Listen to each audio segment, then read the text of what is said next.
गोलू ठाकुर जी से झगड़ा कर करके करवाता डेली काम। एक महिला भक्त वृंदावन से बिहारी जी को लेकर अपने घर आई और तभी बाहर से गोलू घर के अंदर आया और माँ से पूछता है कि माँ यह कौन है।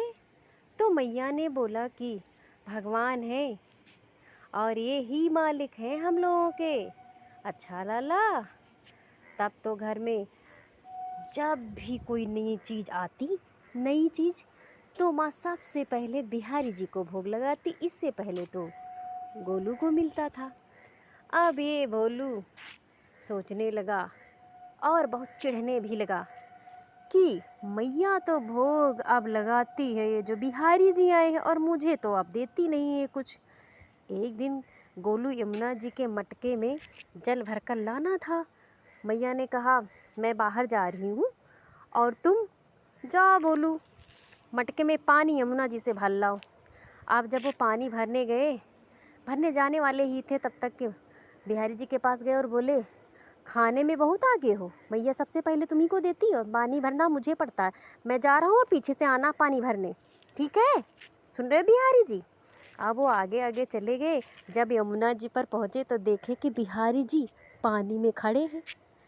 अब वो एकदम देख के चौंक गया। उसने कहा कि ये बिहारी जी। अब कान्हा ने कहा कि भोलू ले आओ, घड़ा लाओ, मैं पानी भर दूँ, लाओ। भोलू ने कहा नहीं, रहने दो, मैं भर लूँगा, भर के मैं घर लिए चला जाऊँगा।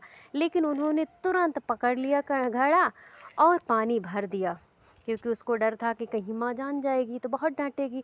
अब वो भीगे भीगे ठाकुर जी वहाँ पहुँचे। ठाकुर जी भीगे थे। मैया जैसे आई देखी, अरे पूरा सराबोर पानी से। मैया ने कहा भोलू तुमने ही पानी डाला होगा, ये तुम्हारी ही शरारत है, यही सब करते हो। मैया ने बहुत डांटा। अब गोलू ने अपनी माँ को समझाने का बहुत प्रयास किया, लेकिन माँ समझने वाली नहीं थी, बिल्कुल नहीं समझ रही थी, डांटे जा रही थी। वो बार बार चुप करा रहा था कि ठाकुर जी के भीगे हुए हैं, और वो क्या कि ठाकुर जी के भीगे वस्त्रों को बदल रही थी और गोलू को बार बार डांट रही थी। फिर कहने लगी ऐसा है भोलू, तुम जाओ और आटा पिसवा के लाओ, ठीक है? और मैं बाहर जा रही हूँ। अब जब वो आटा पिसवाने गए तो फिर ठाकुर जी पीछे पीछे चले गए। वहाँ भी आटा पिसवाए, उनके पूरे शरीर पर, वस्त्रों पर आटा लग गया। अब वैसे ही आके वो विराजमान हो गए। मैया जैसे ही आई, मैया देखी कि है आटा लगा है। अब फिर मैया गुस्सा हो गई, कहने लगी भोलू फिर तुमने शरारत की, फिर बिहारी जी को आटा लगा दिया, ये तुम क्या करते हो बताओ? यही करते हो? ये सब करना चाहिए तुमको, तुम कहना नहीं मानोगे। बहुत डांट रही है मैया। अब वो शपथ ले रहे हैं कि नहीं मैया, मैंने नहीं किया है, माँ समझो मैंने नहीं किया। मैया ने कहा ठीक है। मैया ने दोबारा दूसरा काम दिया, बोली ठीक है, तुम्हारे बाबा बाहर से घर आने वाले हैं और तुम जाओ लकड़ियाँ जंगल से थोड़ी ले आओ। भोलू ने कहा ठीक है मैया, यहाँ आओ, पहले बिहारी जी को समझाओ कि ये मेरे पीछे पीछे ना आए, यही आते हैं, यही ज़बरदस्ती काम मेरा करते, मैं नहीं करवाता हूँ। मैया हंसने लगी, कहने लगी अच्छा ठीक है, मैं डांट दूँगी। और मैया हंसकर बोली ठीक है जाओ तुम, मैं समझा दूँगी। अब उसके मन में संकोच था कि कहीं ऐसा ना हो बिहारी जी आ जाए। वो पलट पलट के देख रहा था। तब तक के देखा कि आ गए बिहारी जी जंगल में। इधर मैया अचानक से आ गई, देखी बिहारी जी गायब, तो उनको शक हो गया कि ऐसा तो नहीं है, ये भोलू बिहारी जी को लेके चला गया है और ये बहुत शरारती है, उठा लिया होगा मूर्ति, चला गया होगा। अब मैया भागी भागी भागी भागी जंगल पहुंची।